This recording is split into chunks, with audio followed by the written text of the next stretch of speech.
سوال قشنگی بود. سوال بعدی ما یه سوال مفهومیه. قشنگ گوش کنین، یاد بگیرین. میگه در شکل زیر یه کره ای داریم با بار مثبت. هایلایتر ما فعال نشد. به به. یه کره ای داریم با بار چی؟ مثبت. روی پایه عایقی قرار دارد. شخصی در میدان الکتریکی حاصل از این کره ذره باردار مثبت، یه دونه ذره باردار مثبت رو با سرعت ثابت در راستای افق از نقطه ب تا آ جابجا می‌کند. بچه‌ها ب تا آ تا ب نیست. کار شخص رو W و همچنین کار نیروی میدان رو W پریم. اختلاف پتانسیل الکتریکی یعنی وی آمنهای وی ب هم گفته که دلتای وی باشه.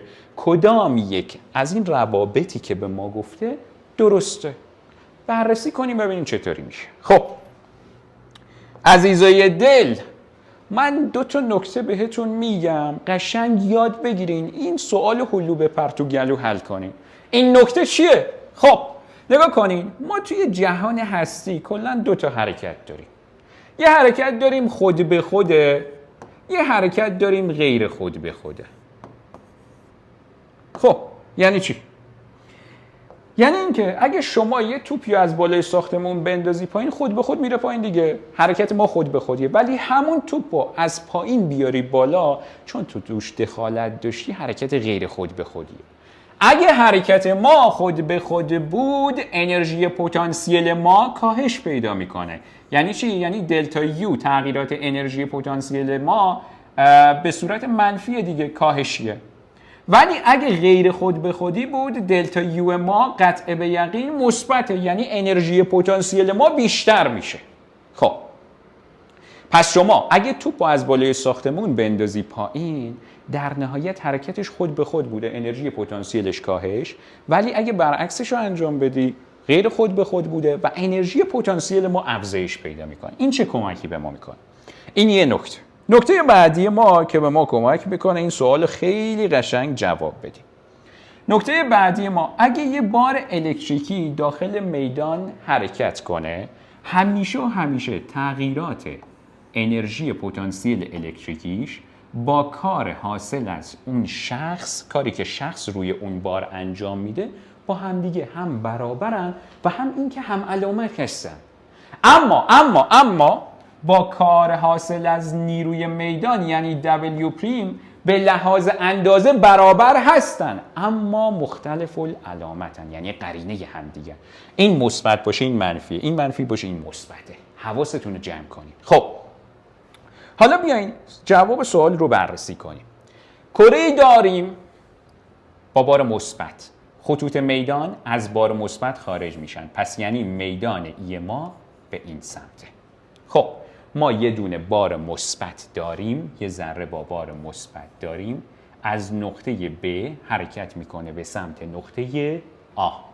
خب حالا میخوایم بررسی کنیم ببینیم چه اتفاقی میفته.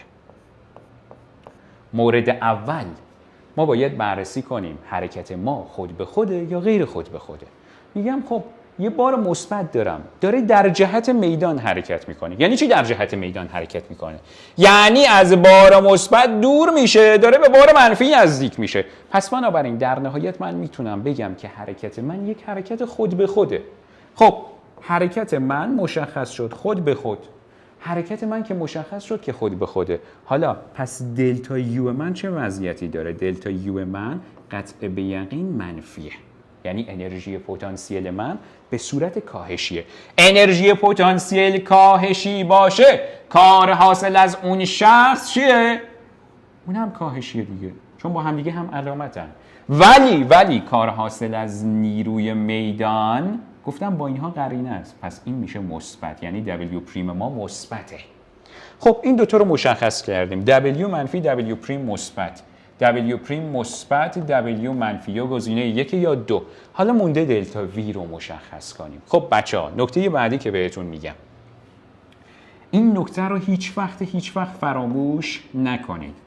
با حرکت در جهت میدان پتانسیل کاهش می‌یابد. پس اگه ما در جهت میدان حرکت کنیم قطع به یقین پتانسیل کاهش پیدا میکنه. من دارم در جهت میدان حرکت میکنم، پس پتانسیل من داره کم میشه. یعنی پتانسیل نقطه A از پتانسیل نقطه B قطع به یقین چیه؟ کمتره. وقتی که کمتر باشه اگه من وی آ رو منهای وی بی کنم قطع به یقین دلتا وی من چیه؟ منفیه دیگه، چون کمتر وی آ. خودش گفته وی آ منهای وی ب رو حساب کن، پس چون کمتره منفی به دست میاد. پس دلتا وی ما باید منفی باشه، یعنی جواب درست ما همون گزینه شماره 2.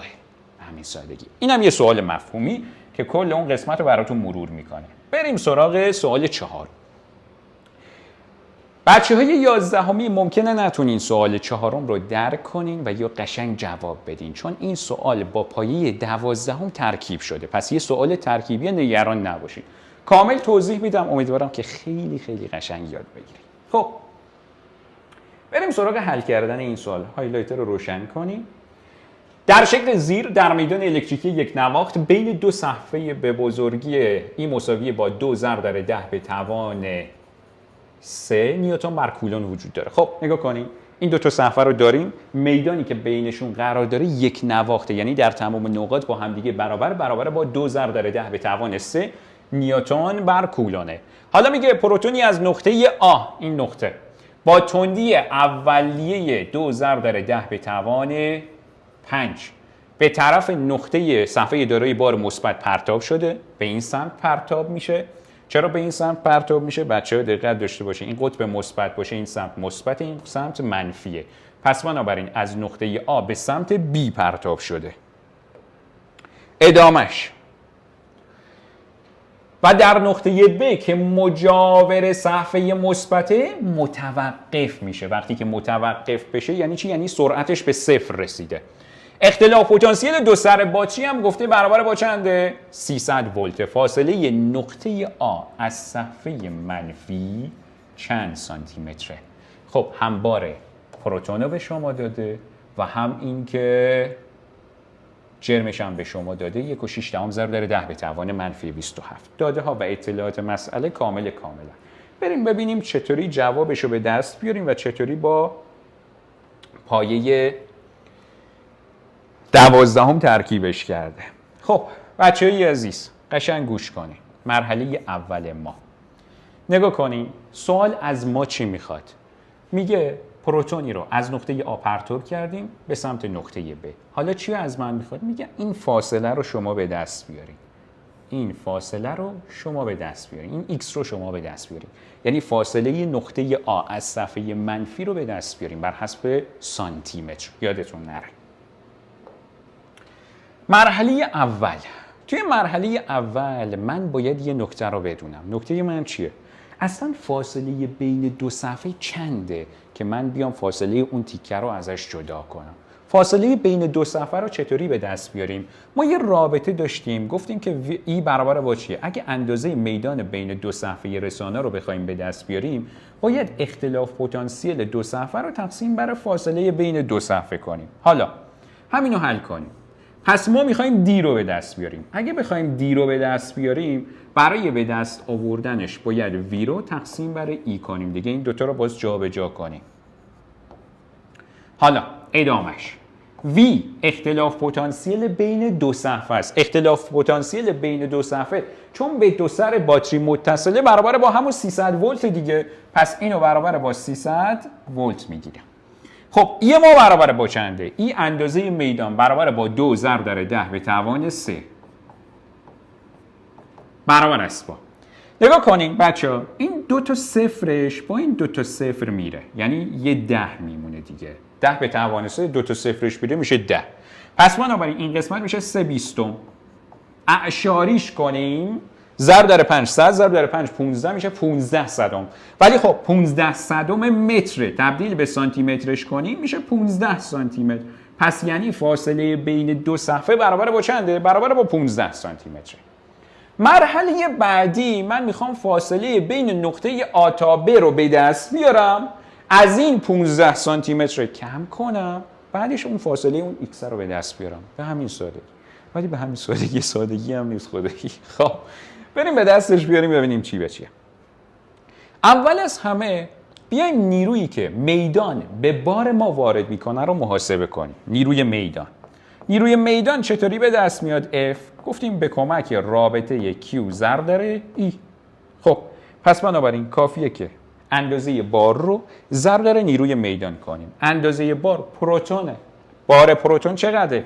1.6 ضرب در 10 به توان منفی 19. ضرب در اندازه میدان ما چقدره؟ گفتیم که 2 ضرب در 10 به توان 3. پس میشه 2 ضرب در 10 به توان 3 مساوی است با 2 تا 1.6 میشه چقدر؟ میشه 3.2 ضرب در 10 به توان 3 ضرب در 10 به توان منفی 19 بشه میشه 10 به توان منفی 16.